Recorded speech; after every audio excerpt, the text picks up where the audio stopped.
Hi friends. ఈ ఒక్క మనిషి లేకపోతే లక్షద్వీప్ పాకిస్తాన్ చేతికి వెళ్ళిపోయేది తెలుసా?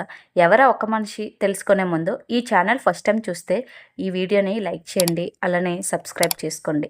మన మోడీ గారు లక్షద్వీప్ వెళ్ళి అక్కడ ఫొటోస్ తీసుకొని సోషల్ మీడియాలో పోస్ట్ చేయడం, దానికి మాల్దీవ్స్ మినిస్టర్స్ క్రిటిసైజ్ చేయడం, దాని తర్వాత బాయ్కట్ మాల్దీవ్స్ ట్రెండ్ అవ్వడం, ఇవన్నీ మనం చూసాం.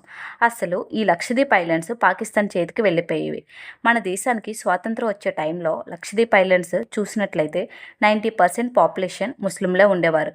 పాకిస్తాన్ వాళ్ళు ఏమనుకున్నారంటే, ఇండియాకి దగ్గరగా ఉన్న ఈ ఐలాండ్స్ని మనం ఆక్యుపై చేసినట్లయితే మనం ఎప్పుడైనా ఈజీగా ఇండియా మీద అటాక్ చేయొచ్చు అని చెప్పి పాకిస్తాన్ నుంచి ఒక షిప్ని అయితే పంపించారు, అక్కడ పాకిస్తాన్ జెండా పాతడానికి. ఈ విషయం తెలుసుకున్న అప్పుడు సర్దార్ వల్లభాయ్ పటేల్ గారు కేరళలో ఉన్న మొదలయ్యర్ బ్రదర్స్ కాల్ చేసి, మీ దగ్గర ఉన్న ఆయుధాలను తీసుకొని వెంటనే మీరు లక్షద్వీప్ ఐలాండ్స్కి వెళ్ళి అక్కడ మన జెండాని పాతండి అని చెప్పారు. వాళ్ళు వెంటనే వెళ్ళి మన జెండాని నాటిన తర్వాత పాకిస్తాన్ నుంచి వచ్చిన ఏదైతే షిప్ ఉందో అది యూటర్న్ తీసుకొని వెళ్ళిపోయింది.